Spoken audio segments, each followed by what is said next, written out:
Hello and welcome to the El Monitor podcast, Reading the Middle East with Gilles Kepel, where each month we take a deep dive with authors and thought leaders who are shaping the way we think about this complex and dynamic region.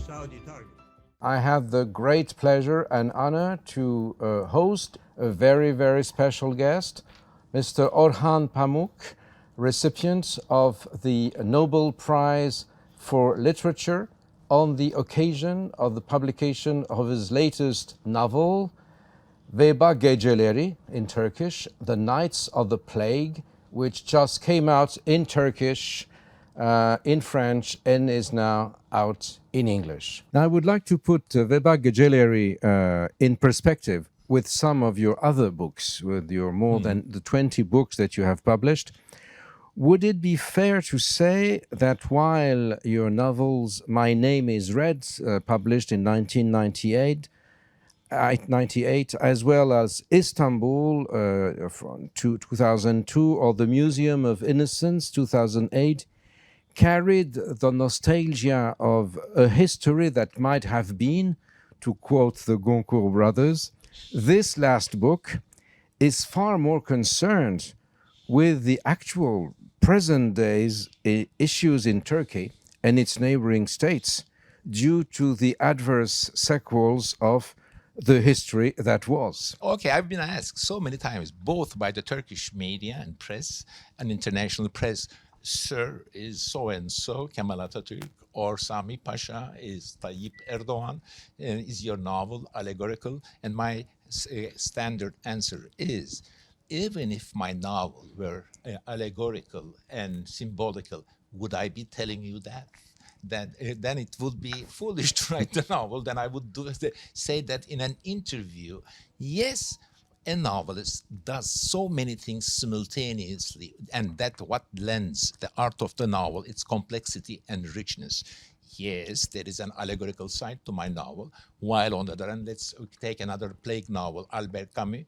He is not realistic about imposition of quarantena. Also, I proudly say that I research, and my novel pays attention to problems of, our problems today are the same. How do we impose quarantena?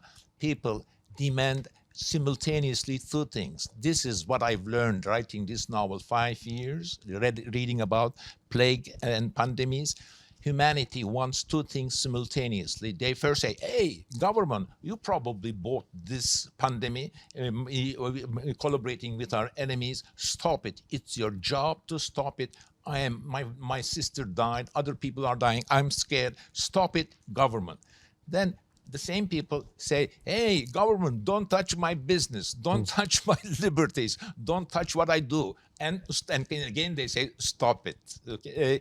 So it's impossible to find one single source of evil in all this complex thing. Writing a novel, I'm not that kind of a historical novelist that's pointing out the victims, the good people, bad people. In fact, I believe in Tolstoy, who says, if a character is too bad, make him a bit good. If a character is too good, make him a bit bad. I want to perhaps draw a huge panoramic picture of decline of Ottoman Empire.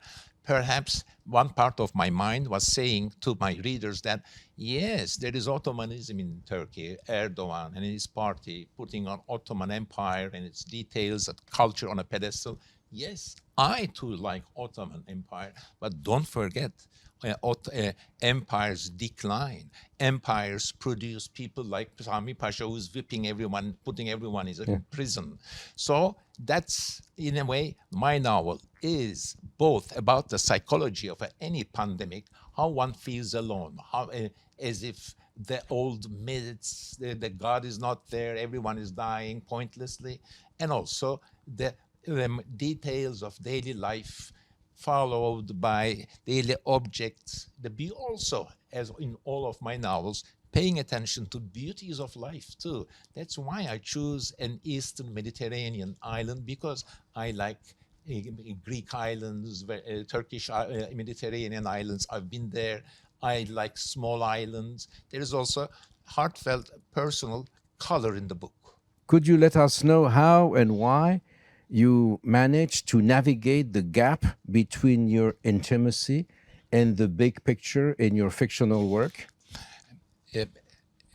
I believe that the art of the novel works best if the writer, he or she, writes in such a manner that the reader thinks it's not autobiographical, it's objective, he's writing from outside, or sometimes the reader thinks that he's only talking about himself. In fact, when the writer talks about himself, the best way the reader thinks he's talking about others, and when he talks about others, everyone thinks that if he writes well, he is writing autobiographically.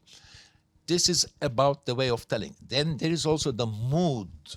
I also believe that that there are writers like Kafka, for example.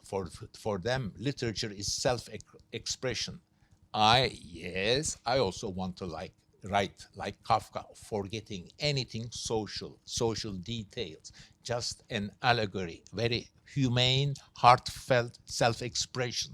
Then I also want to write like Tolstoy, a huge panoramic picture, every single detail accurately done and very representative. I am this kind of ambitious novelist. There are chapters that I write in the mood of Kafka, more self-expression, and there are chapters or books that I write in the mood of Tolstoy, but using different techniques from Kafka and Tolstoy. Now, my next novel would be the story of an failed Turkish artist, because I consider myself like that. I wanted to be a painter, and this is accepted by my family. That's why I studied like Le Corbusier architecture, both to be a painter and an architect. It didn't work out. But now I want to write my would have been story through the eyes of one single person. But I should say, I know that you're not worried. Don't worry. It will be, in the end, Tolstoyan. If you have not done so already, please sign up for Reading the Middle East and El Monitor's other podcasts on the Middle East with Andrew Parasiditi and Amerin Zaman, and on Israel with Ben Caspit on your favorite podcast platform.